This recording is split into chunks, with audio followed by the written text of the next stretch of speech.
Good morning बच्चों। चलिए निकालिए क्लास 7 लेसन नंबर 9 हम लोग पढ़ रहे थे हार की जीत।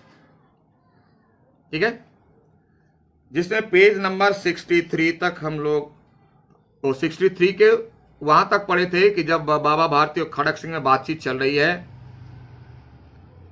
बाबा भारती अपने घोड़े की प्रशंसा खड़क सिंह से सुनकर के बहुत खुश हो रहा है।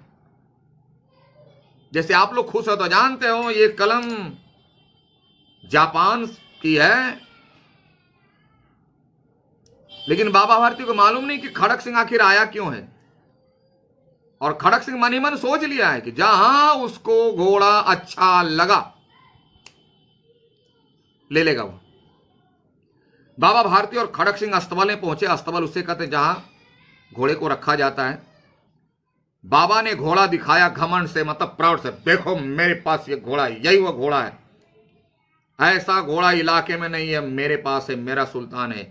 और खड़क सिंह ने घोड़ा देखा, आश्चर्य से देखा, देखता ही रह गया। इतना सुंदर, इतना अट्रैक्टिव, इतना हैंडसम। उसने सहस्त्रों घोड़े देखे थे, हजारों घोड़े देखे थे। डकैत तो था ही, पहले थोड़े मोटरसाइकिल थी, घोड़े पर सवार करके डकैत करते थे, डकैती करते थे। हजारों घोड़े देखे, परंतु ऐसा बांका, बांका का मतलब होता है एक्सपर्ट, तेज घोड़ा उसकी आंखों से कभी ना गुजरा था, मतलब कभी देखा ही नहीं था ऐसा घोड़ा। सोचने लगा भाग्य की बात है, बोले तकदीर की बात है, कहां खड़क सिंह इतना भयंकर डाकू, उसके पास ऐसा सुंदर, ऐसा तेज घोड़ा नहीं है। आई बुढ़ऊ बाबा जी के पास इतना सुंदर घोड़ा है, आखिर बाबा जी लेके करेंगे क्या ऐसे घोड़े का।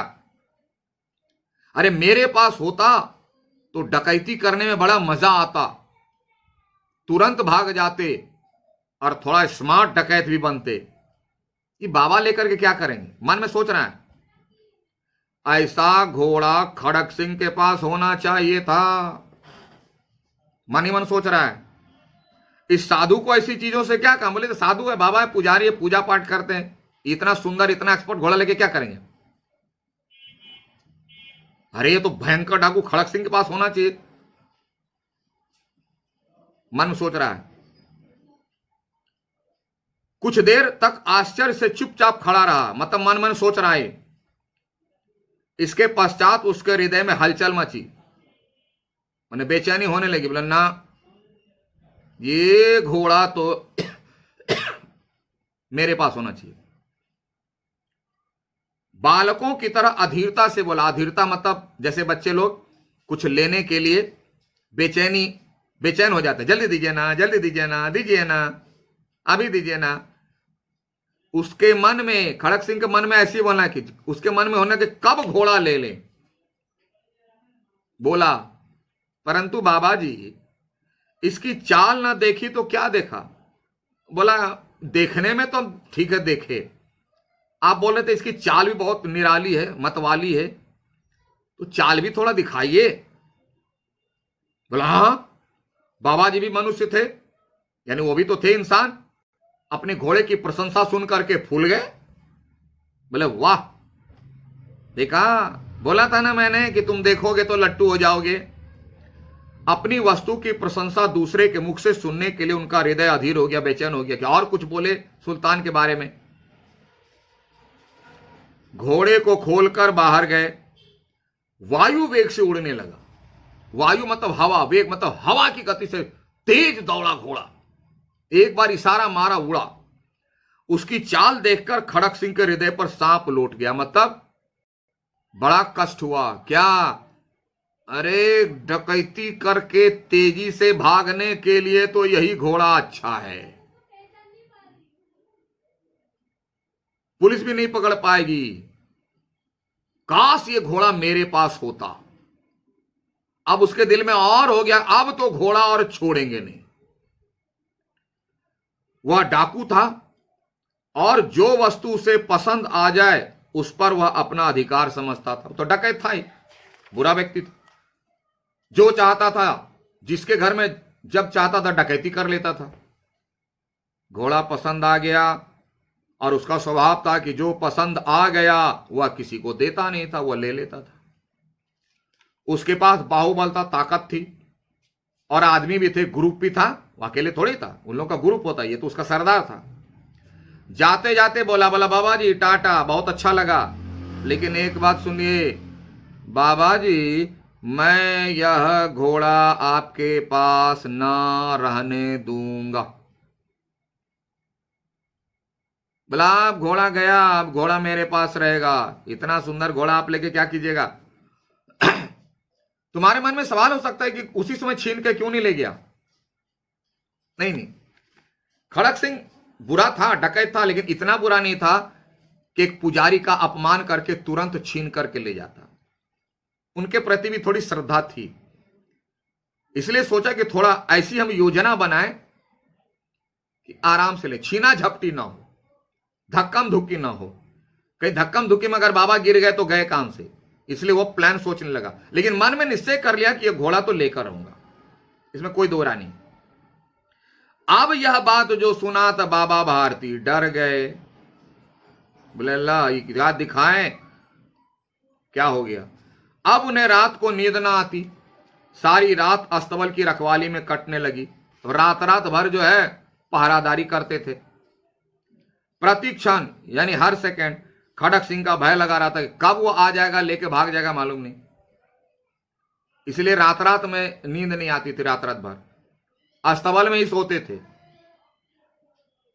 परंतु कई मास बीत गए, लेकिन बहुत महीने बीत गए और वह ना आया, डकैत खड़क सिंह नहीं आया। बाबा भारती सोचे अब वो झूठ बोला होगा, अब नहीं आएगा, इतना दिन होता था आता नहीं। यहां तक कि बाबा भारती कुछ असावधान हो गए, मतलब थोड़ी सी ढिलाई बरत दी।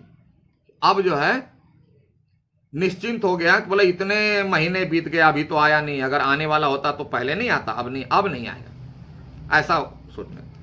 और इस भय को स्वप्न के भय की तरह मिथ्या समझ, बोला ये एक सपना था, झूठ मूठ का डर हो गया था मुझे, ऐसी बात नहीं, वो मुझे डराने के लिए बोला होगा।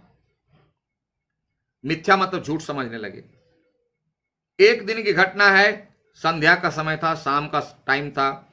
बाबा भारती सुल्तान के पीठ पर सवार होकर घूमने जा रहे थे। रोज की आदत थी, शाम में जब तक 8-10 मील घूम नहीं लेते थे। इस समय उनकी आंखों में चमक और मुख पर प्रसन्नता थी, पूरा एकदम बोल्डली टैप। कभी घोड़े के शरीर को देखते, पुचकारते, कभी उसके रंग को, और मन में फूले न समाते कि मेरे जैसा घोड़ा कहां है किसी के पास।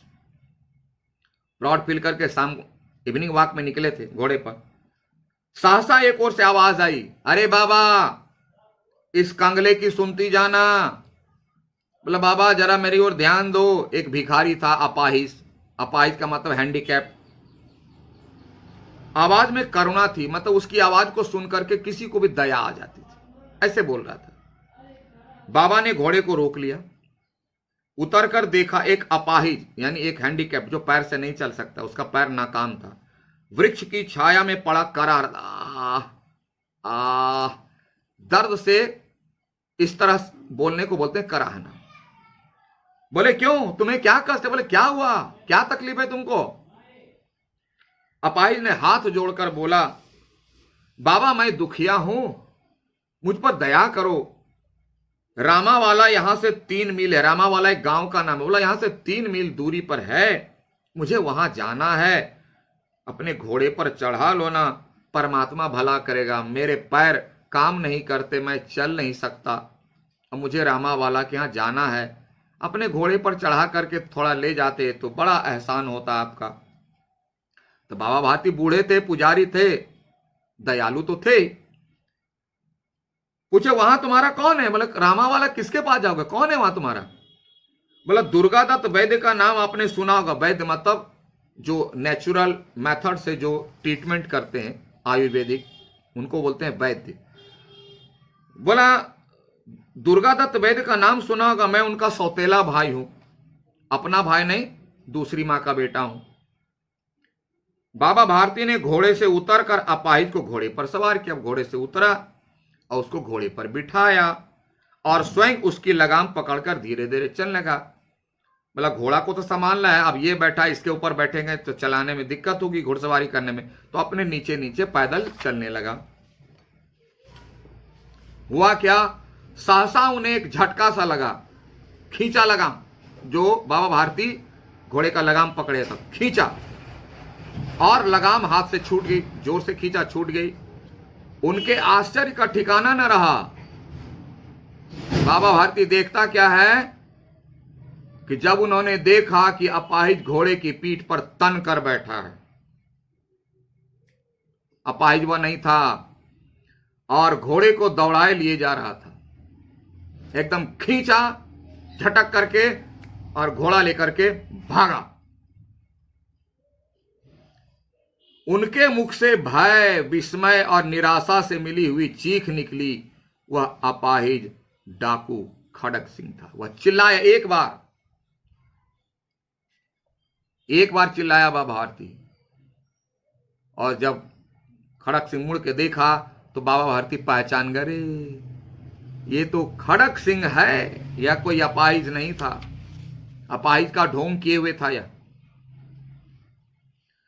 बाबा भारती कुछ देर तक चुप रहे। इसके पश्चात मतलब उसके बाद कुछ निश्चय करके, मन में कुछ सोच करके पूरे बल से चिल्लाकर बोला, जोर से बोला, क्योंकि इतनी देर में बहुत दूर तक चला गया था ना सुल्तान को लेकर। खड़क सिंह बोला, जरा ठहर जाओ, बोला थोड़ी देर रुको, जोर से चिल्लाया। खड़क सिंह ने उसकी आवाज सुनकर घोड़ा रोक लिया। भाग सकता था, रोका इसलिए कि देखें क्या कहते हैं। मन में तो सोच ले घोड़ा तो देंगे नहीं, और उसकी गर्दन पर प्यार से हाथ फेरते हुए कहा। वापस आया और घोड़े के गर्दन पर इस तरह से हाथ सहलाया और बोला, बाबा जी याद रखिए, यह घोड़ा अब ना दूंगा। बोला, आप लाख कोशिश कर लो, यह घोड़ा अब मेरा, अब देने वाला नहीं हो, इसलिए इसे छोड़कर कोई बात करनी हो तो करो। सुन लो। तो बाबा भारती भी क्या बोलते हैं, परंतु एक बात सुनते जाओ। बोला, लेकिन एक बात सुन लो, नहीं मांगूंगा घोड़ा मैं घोड़ा नहीं मांगूंगा, लेकिन एक बात सुनो। खड़क सिंह ठहर गया। बोला, क्या भाई घोड़ा नहीं मांगेगा, तू क्या बोलेगा यार? बाबा भारती ने कहा, यह घोड़ा तुम्हारा हो चुका है, घोड़ा ही नहीं चाहिए, ले लिए ना, जाओ, यह घोड़ा तुम्हारा। मैं तुमसे इसे वापस करने के लिए ना कहूंगा कि तुम वापस करो, ऐसा कुछ भी नहीं कहूंगा, तुम ले ले जाओ, तुम्हारा। परंतु खड़क सिंह केवल एक प्रार्थना करता हूं। बोला, घोड़ा चाहिए ना, ले लो, मैं नहीं मांगूंगा, लेकिन एक रिक्वेस्ट है, प्रार्थना है। बोला, क्या? उसे अस्वीकार ना करना, मतलब उसको डिनाई मत करना, नहीं तो मेरा दिल टूट जाएगा। बोला, घोड़ा ले लिए, नहीं मांगूंगा, उससे मेरा दिल नहीं टूटेगा, लेकिन एक रिक्वेस्ट है, निवेदन है, प्रार्थना है, इसको तुम डिनाई मत करना, नहीं तो मेरा दिल टूट जाएगा। तुम इसीलिए ना इतने दिनों तक नहीं आए और आज इस तरह से बहाना बना करके ढोंग रच के ले लिए कि मैं बूढ़ा व्यक्ति हूं, छीना झपटी होगी तो गिर जाएंगे, तो कहीं ना कहीं तुम्हारे मन में मेरे प्रति कुछ श्रद्धा है, तो उसी का ख्याल रख करके एक मेरी बात रख लेना। बोला, क्या? तो बाबा जी बोला, आज्ञा कीजिए, मैं आपका दास हूं। पहले बोले उनके प्रति श्रद्धा थी मन में। खड़क सिंह बोलता है, मैं घोड़ा नहीं दूंगा, इसको छोड़ करके आप जो बोलिए, एकदम ऑर्डर मानने के लिए तैयार हूं मैं, क्योंकि मैं आपका दास हूं, मैं आपका सेवक हूं। तो फिर बोला बाबा भारती, बोला, अब घोड़े का नाम ना लो। बोला, वो छोड़ो, घोड़े वाली बात हो गई, दैट्स ऑल, खत्म करो ना, घोड़े का नाम मत लो। अब ये तुम्हारा, और दूसरों की वस्तु पर मेरा कोई अधिकार नहीं। मैं तुमसे इसके विषय में कुछ ना कहूंगा, एक शब्द नहीं बोलूंगा घोड़े के बारे में, तुम्हारा हो गया तुम्हारा। मेरी प्रार्थना केवल यह है कि इस घटना को किसी के सामने प्रकट न करना। तुम किसी को बोलना मत कि खड़क सिंह का घोड़ा, बाबा भारती का घोड़ा मैंने अपाहिज का ढोंग करके छीन लिया, किसी को मत बताना। और अगर कोई पूछे तो बोल देना कि मुझे बाबा भारती ने दे दिया, बस। लेकिन ये अपाहिज बन करके तुमने धोखे से लिया, ये वाली बात किसी को मत बताना। अब मैं तो बोलूंगा ही नहीं किसी को। समझ में नहीं आया खड़क सिंह को ये बाबा भारती क्या कहना चाह रहा है। तुमको भी शायद समझ में नहीं आया होगा। नहीं आया है, अगले क्लास से फिर से समझाएंगे। तब तक के लिए thank you, have a nice day.